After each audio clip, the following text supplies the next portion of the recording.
Apakah kalian ingat dengan sosok pesepak bola satu ini? Dia adalah sosok yang menjadi pahlawan timnas Jerman di Piala Dunia 2014 di Brasil. Kala itu di partai final Piala Dunia 2014 kontra Argentina, ia menggantikan top skor Miroslav Klose di menit-menit akhir pertandingan. Ia hanya membutuhkan beberapa menit untuk mencetak gol sematawayang pada laga itu yang mengantarkan Jerman menjuarai Piala Dunia 2014 di Brasil. Dia adalah Mario Götze.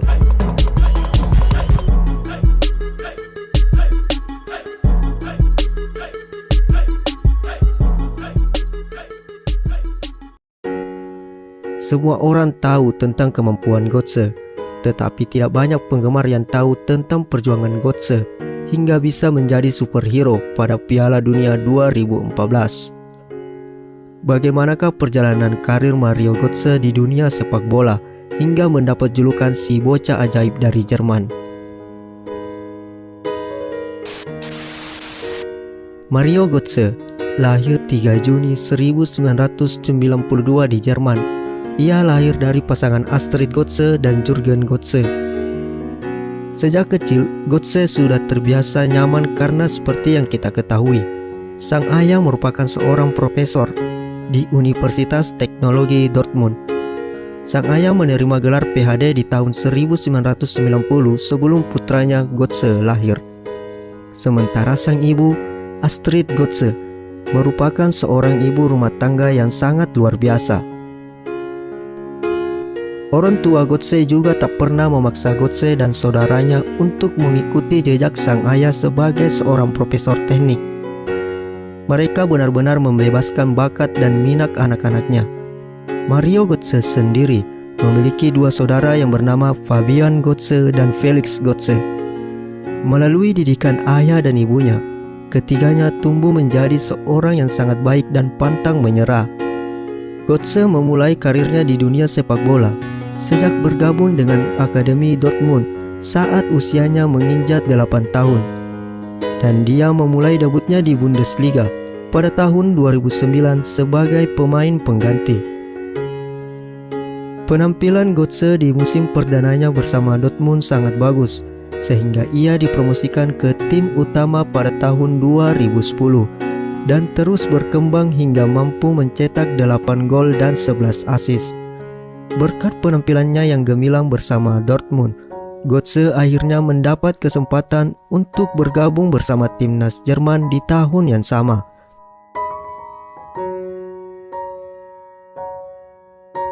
Debut pertama Götze bersama tim Panzer pada laga persahabatan melawan Swedia yang berakhir imbang. Di tahun itu, Götze membuat rekor baru sebagai pencetak gol termuda untuk timnas Jerman pada laga kontra Brasil di bulan Agustus, dan ini merupakan gol perdana Götze saat berseragam tim Jerman. Sayangnya, di tahun berikutnya bersama Dortmund, performa Götze menurun. Ditambah lagi, ia sempat mengalami cedera yang cukup serius. Namun berkat kegigihannya, ia kembali merumput dan menandatangani kontrak baru bersama Dortmund di tahun 2012. Tak hanya itu, kembalinya Götze ke dalam skuad inti Borussia Dortmund membawa pengaruh positif bagi tim. Götze sukses membawa Dortmund menjuarai Bundesliga musim 2012-2013. Dia berhasil tampil gemilang dengan mencetak gol kemenangan bagi Dortmund meski hadir sebagai pemain pengganti.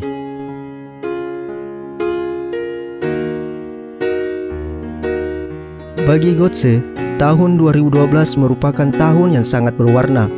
Selain berhasil membawa Dortmund menjuarai Bundesliga, ia juga tampil gemilang saat memulai debutnya bersama timnas Jerman pada perhelatan Euro 2012. Meskipun langkah Jerman harus terhenti di semifinal melawan Italia setelah kalah dengan skor tipis 2-1.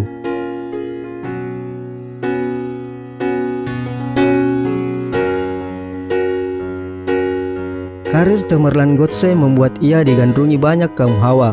Namun striker Borussia Dortmund ini menaruh hatinya pada seorang wanita multitalent asal Jerman yang kini menjadi istrinya bernama Anne-Kathrin Brommel. Catherine merupakan seorang top model asal Jerman yang kerap tampil dalam acara televisi. Dengan profesinya sebagai seorang model, ia kerap kali berlenggak-lenggok di atas panggung yang membuat Mario Götze jatuh hati. Selain dunia modelin, Catherine juga merupakan seorang musisi yang menggunakan nama panggung Trina B ketika berkarir di dunia musik. Pertemuan Götze dan Catherine tergolong romantis. Di tahun 2012, keduanya pertama kali mempublikasikan jalinan cinta mereka saat tertangkap tengah berfoto di atas sebuah kapal pesiar. Setelah menjalin hubungan selama 2 tahun, Catherine belum memiliki niatan untuk menjadi istri Götze. Ia masih ingin menikmati momen pacaran bersama Götze.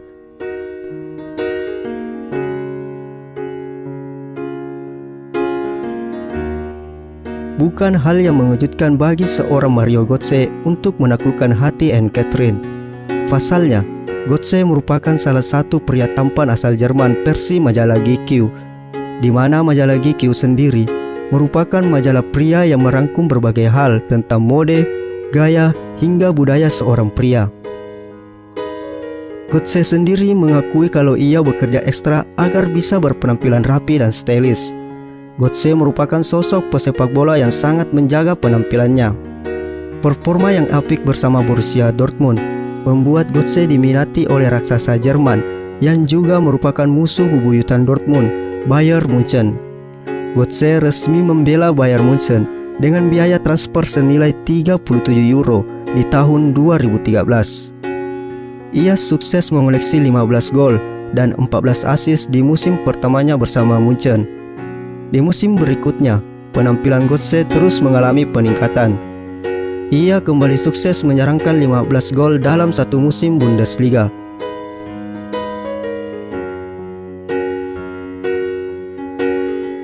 Berkat penampilannya yang apik bersama Munchen, ia pun kembali masuk ke dalam skuad tim Jerman untuk membela negaranya di gelaran Piala Dunia 2014. Pada Piala Dunia 2014, Mario Götze dan kawan-kawan membuat sejarah bagi negaranya. Mereka berhasil menjuarai Piala Dunia 2014 dan juga sekaligus menjadikan Jerman tim pertama yang pernah meraih trofi Piala Dunia di benua Amerika.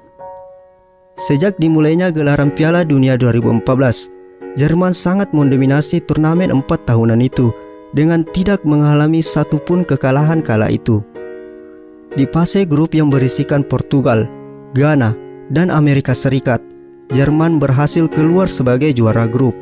Mereka bahkan sukses menundukkan tim-tim besar di fase gugur, seperti Prancis di perempat final dan tuan rumah Brasil di semifinal. Padahal saat itu Brasil merupakan tim yang diunggulkan menjadi juara. Hingga di partai puncak, Götze menghancurkan mimpi Lionel Messi dan semua warga Argentina. Masuk sebagai pemain pengganti, Götze sukses menyerangkan satu-satunya gol kemenangan bagi The Panzer. Götze bahkan meraih predikat Man of the Match dan dinobatkan sebagai pemain pengganti pertama dalam sejarah sepak bola yang mampu mencetak gol kemenangan di laga final Piala Dunia. Gol tersebut ia persembahkan untuk warga Jerman dan sahabatnya Marco Reus yang sedang mengalami cedera yang cukup parah.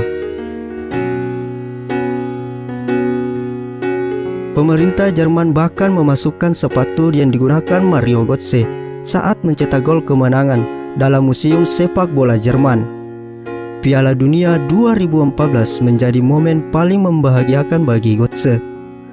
Namun pasca Piala Dunia 2014, performa Götze mengalami penurunan bersama Bayern Munchen. Meski ia terus mencoba memberikan segalanya, akan tetapi 2015 bukanlah musim yang baik baginya.